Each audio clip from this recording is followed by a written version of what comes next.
Hey gang, today we're talking about my Dawless live electronic music setup. It's always changing. I've rewrite some stuff, so upgraded a little bit. I thought to just like get into that. If you're ready, let's go do it right now.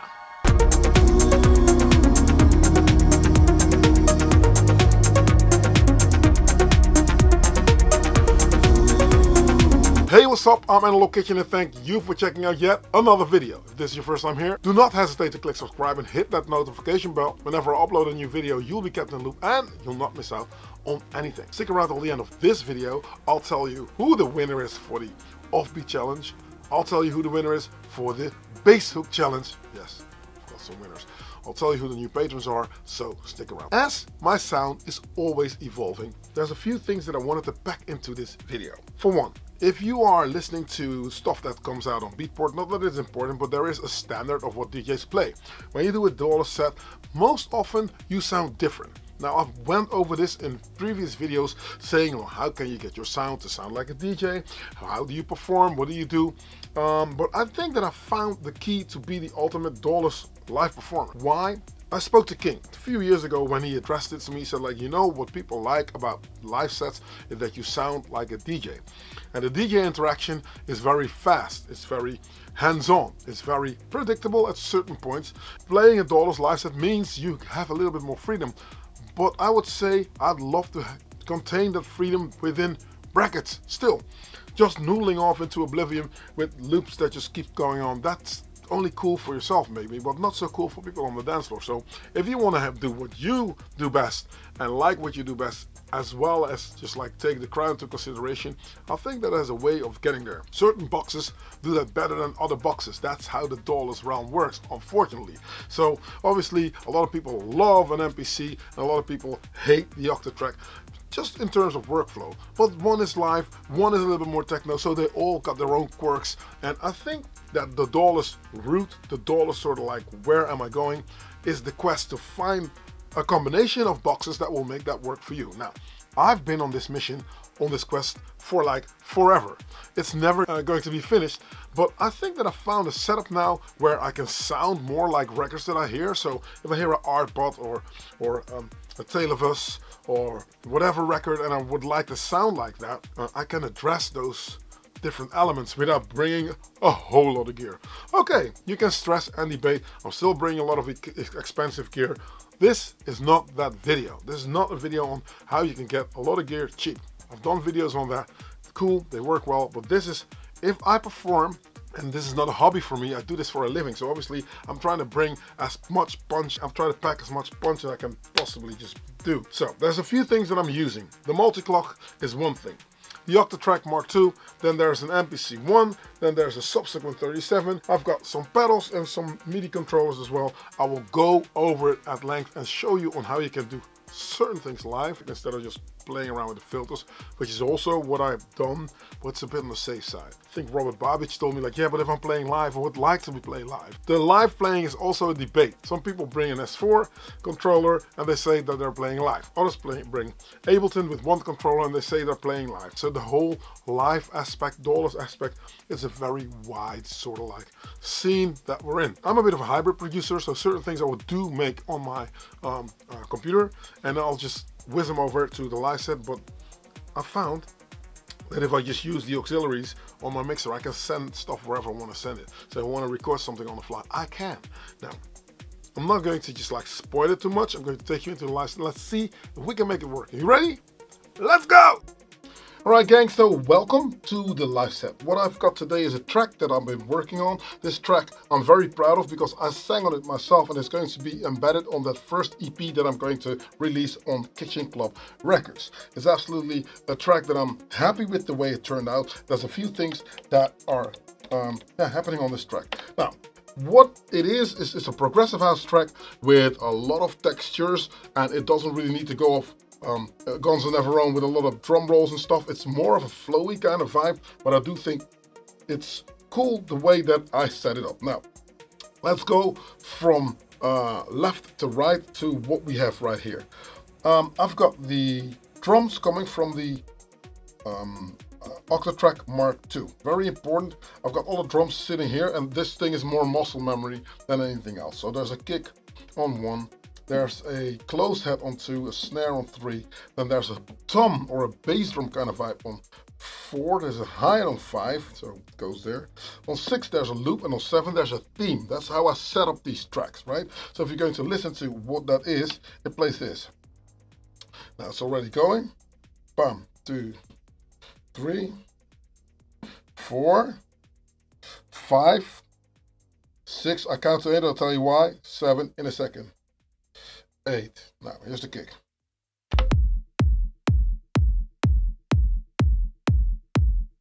Nice, so simple kick, you know this kick, I've been using it a lot, so that's on track 1, yeah? It's coming out of a separate output, by the way, because it's going to the mixer. It's already over here, so I can mute it here, and I can mute it here, right? So this is how I set that up. So the stereo output of the octa track is going next to it.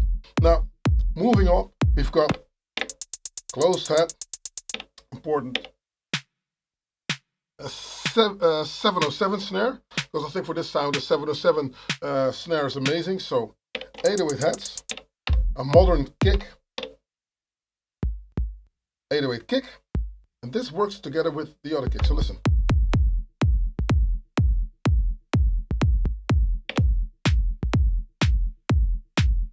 And I put a light shuffle on that bass drum as well. Let me check it out on 4.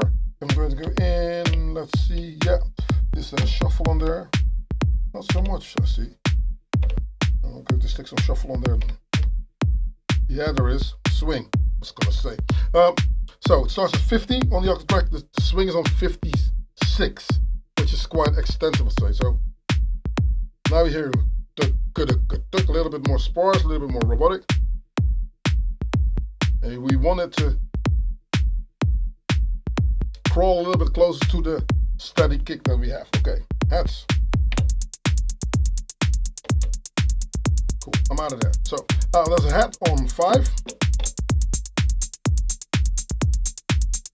And there's a drum loop on 6. So this is something that I've created, a conga loop, and I've just bounced everything together, stuck it in there. Track 7, I'm not going to spoil, but that's where a theme is coming in. Now, this is very important to understand. Why is there a theme? Because I've got different arpeggios that work together for this type of sound. So that's how I've set up the drums right here. Okay, then I've got the multi-clock. The multi-clock is sending out MIDI separately to the octa track and to the MPC1 right here. The MPC1 does a few things as well. We'll get to that in a second. Now, the second very important thing is my texture kind of sampler, which is the 1010 black box.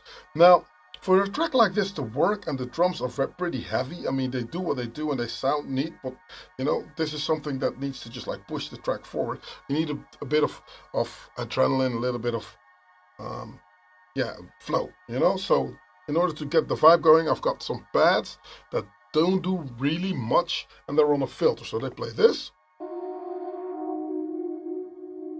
So obviously this is setting the tone, setting the mood, and I find that sometimes if I'm just too busy or there's a lot of stuff going on, if I get to a club or a venue, I don't want to haste myself rush myself getting into the performance.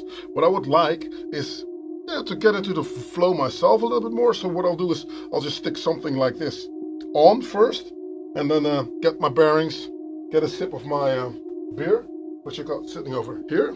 No worries, it's alcohol free. Nice, yep, definitely. So I'm gonna keep that close. So this is sitting here nicely. It can open up, can close up,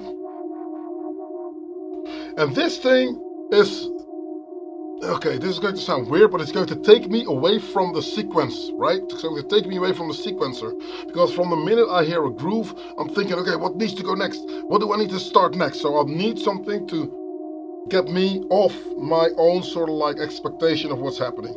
Now, if I'm looking at this room and all the people are standing there, it will be a cool thing to introduce the vocals that I have. I will get to the subsequent in a second, and I'll get to what's happening over here.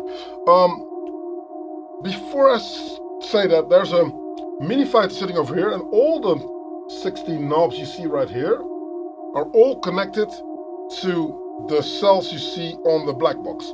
So if I want to start something, I press the knob and it will launch it. If I want to filter it, I'll just twist it. And then it does the same thing. Now next to my pads is an arpeggio. That's pretty sharp when I open it up, but pretty mellow if I filter it down. And this is what starts to introduce the sequence to me.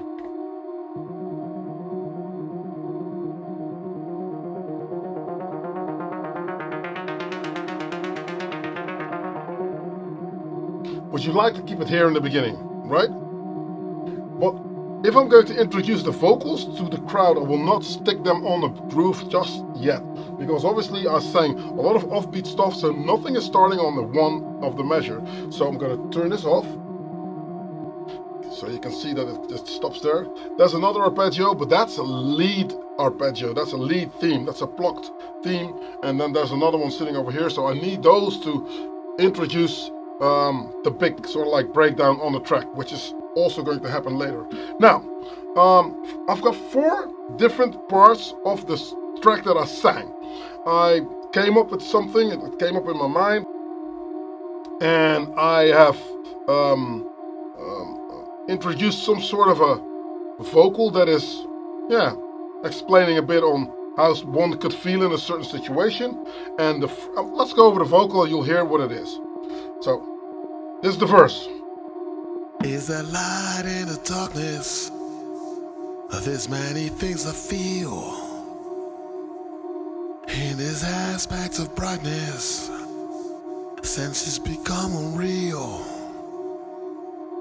Aspect ratios violent. Nothing is clear to me. Is there pain in the silence? Stars align in unity. Now that's my verse.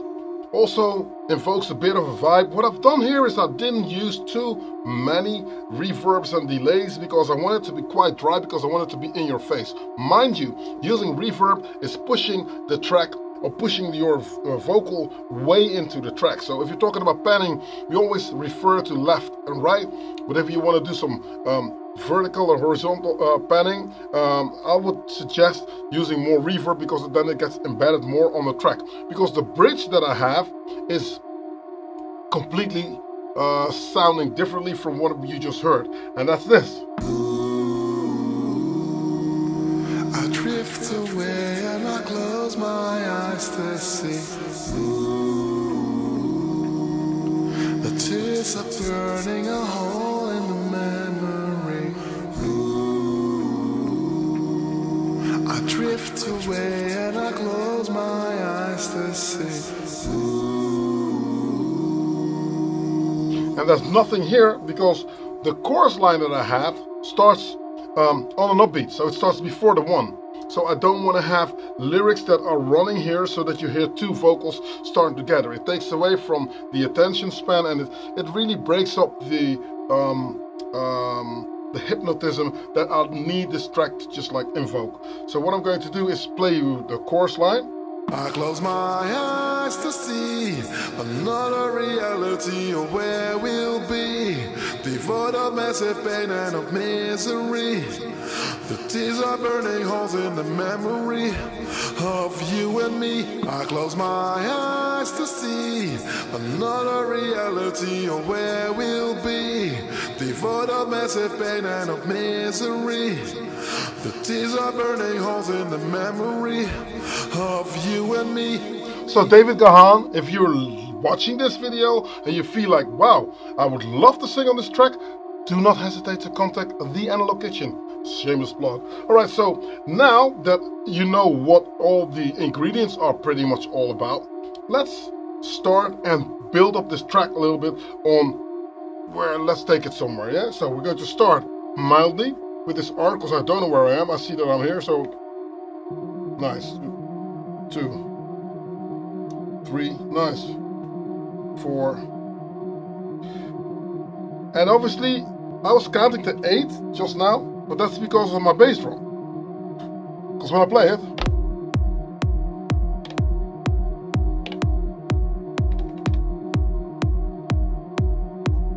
okay, I'm cool. Fix. 7. Watch this trick 15 here. 8, 2, 3. Bam, bam, bam. This trick is a conditional trick, which means I've told the octatrack to play this kick only 50% of the time, which means it's not playing on the first measure, but it's going to play right now. 1, 2, 3, bam, bam, bam. So, and that's cool because now out of this 4 bars sequence, it becomes 8 bars. Longevity always does the trick for the listening crowd. So now that I have this, let's see how these lyrics work in a beat. Is that light in the darkness of as many things I feel? In this aspect of brightness, senses become unreal. Aspect ratios violent, nothing is clear to me. Is that pain in the silence? Stars align in unity. More drums. And I use this lyric not to be like, okay, I want to be like Madonna or I want to be like The Weeknd. I need the vocal to just steer you into some sort of a hypnotized reality. Yeah, it's cool, you know? So usually I will play it again, but now let's build up. Listen to what happens if I'm going to play the second and the more ingredients. So I'm going to play that kick like that I had, and that open hat. The snare is a 707 snare, by the way, because it sits neatly with the 808s, and then there's an 808 open hat and an 808 kick. Listen. Is that light in the darkness of as many things I feel? In this aspect of brightness, senses become unreal. Ratios violent, nothing is clear to me. Is that pain in the silence? Stars align in unity. Now we're going to start to build it up. I drift away and I close my eyes to see. The tears are burning a hole in the memory. Drift away and I close my eyes to see. Okay, now I'm going to start to introduce drums and a theme.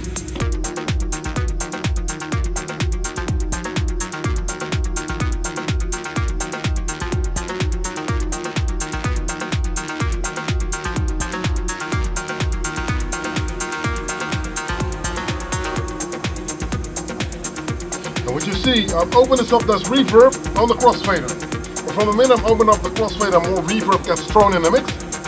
The low end of the kick drum goes out of there. So I can build it up dramatically or keep it here.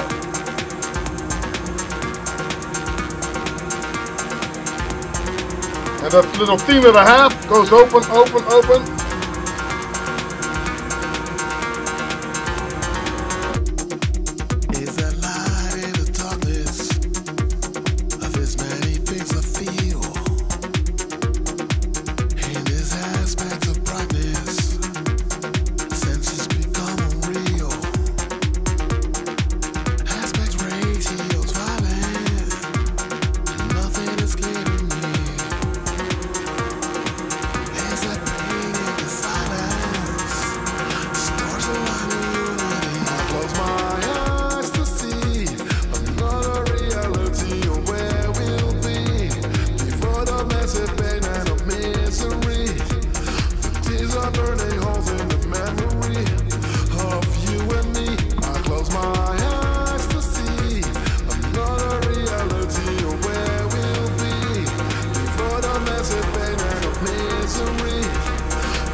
Alright, theme.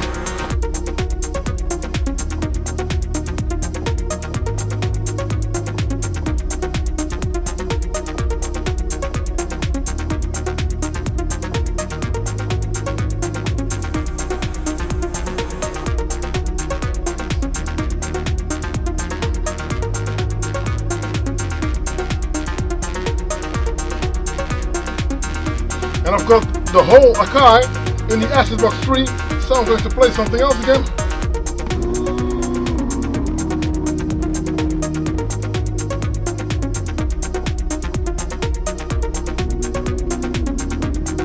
So I always got control of what you hear. So the vocal is nice, but I need this pad to be a blanket. That's, you know, it needs to be. But I'm going to start to introduce the chorus. I'm going to open it up again.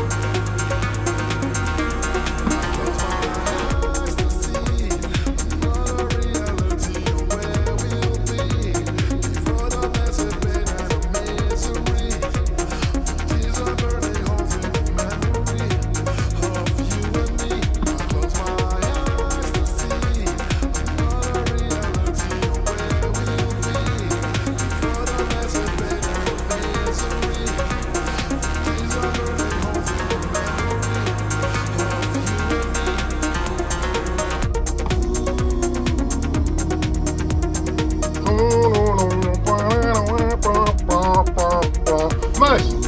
So now what makes this track work then? I think because I've got different themes that do different stuff, but everything sits in its own kind of space, right? So if I'm turning off all the music, this is my thing, this is my little breakdown. As you can hear, I'm not using any drum rolls, so I'm going to take out this arpeggio with system 7 and this as well. There you go. Now we're in some sort of flow. I think that the track has successfully launched. Now people expect some crazy stuff. This is where I can play solos.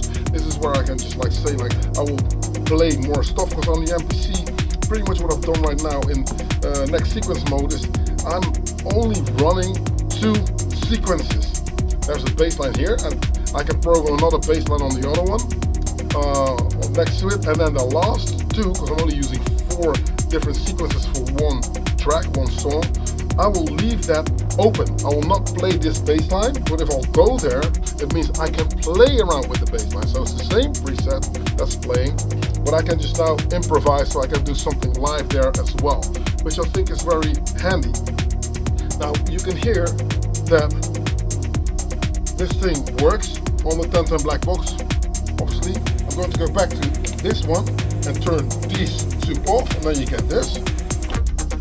Which means now the 1010 black box is not playing. I can then go to a different set, which was already in the same key, load it in, and this is another thing that I've done, which I think is important, because I've routed the send on the mixer, on this DM12 mixer, into the input of the 1010 black box.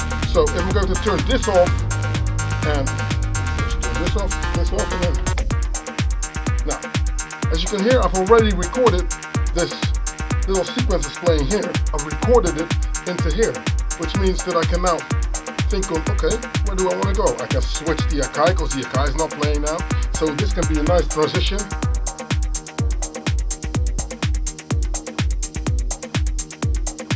See? And those drums are working, right? So, track 7 is the same thing, but only this plays on a shorter measure. Listen. And this goes open, it just goes wide. So there's an LFO and everything. There's just a filter that opens up, and there's release that opens up on this sample, is what it is. So it's coming, it's coming. So you make a drastic impact. I love the fact that with one hand I can just like turn the kick on, turn this off. So if I'm going to release function, it means that the 2 things are going to switch, and then I'll just switch it here, go. And then you can just get longevity on the track once more. Absolutely amazing. Now there's more stuff that I recorded coming from the subsequent, and that plays this. Another piece of atmosphere that I can just like invoke. And then there's another arp sitting next to it. Let's play it.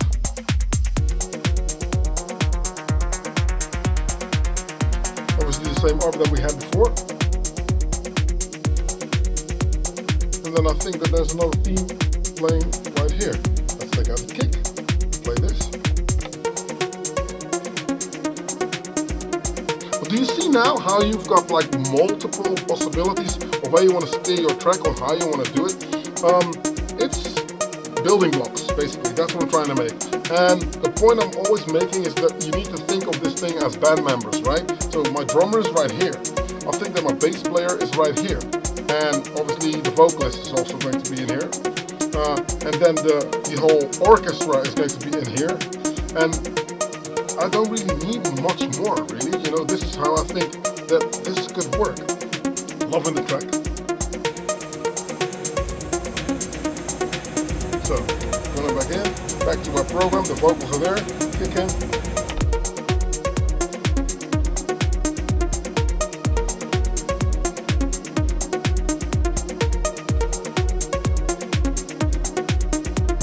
Alright, turn this off, turn the bass line on.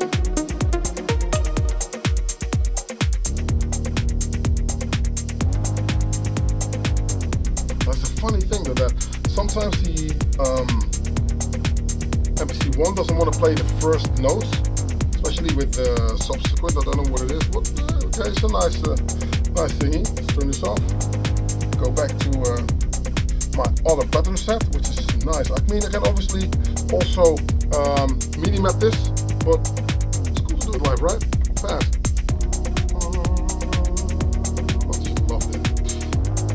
Okay, very spacey, very, you know, it's going somewhere. Yeah, let me know what you think of this track. I'm going to throw those vocals out there, I think, and the challenge for November is going to be make a remix of this tune, right? That's going to be cool. This is going to get released on Kitchen Club Records on that first EP. There's a few tracks I'm going to stick on there. It's going to be a variety of different things, and in the end of the video I'll tell you who the winners are for the bass hook challenge and also for the offbeat challenge, because I mean it was very cool, and that's on Patreon. So that's patreon.com/analogkitchen, and then that will migrate you on the slightly higher tiers into Discord. So alright, cool. Shall we play a vocal again? Why not?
I'm off, man. I'm flying.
hey, I'm pretty stoked with this tune. I think it's going to be a successful one for the AK Massive. I really enjoy the fact that I sang on it. That's been ages ago. I mean, you can debate that, yeah, you sang before. That's like the last time I sang on a record.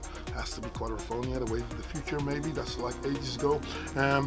It's not that I'm too confident on singing on tunes, but I thought, you know, what the hell, why not, you know? So yeah, cool thing. So you can do a remix for that, but that is if you join up patreon.com/AmaloKitchen. I'm going to hand this out to my patrons, and that, if I like the tune, if it's going to turn out like something that we can actually release, I'm going to put it on future releases. Kitchen Club Records, the first one's going to be vinyl. It's going to take ages before vinyl's here because it takes a while. Having said that though, it'll be a cool one. And talking about challenges, this is the November challenge, by the way. So the November challenge is remix an Analog Kitchen tune. That's cool. So you've got your work cut out for you. BPM 125, you'll figure it out, right? So, and if I like it, I'm going to pick 2 mixes that I will eventually release on future EPs, whether it be on vinyl or whether it be digital. Going back to the other challenges, because I was slacking a little bit.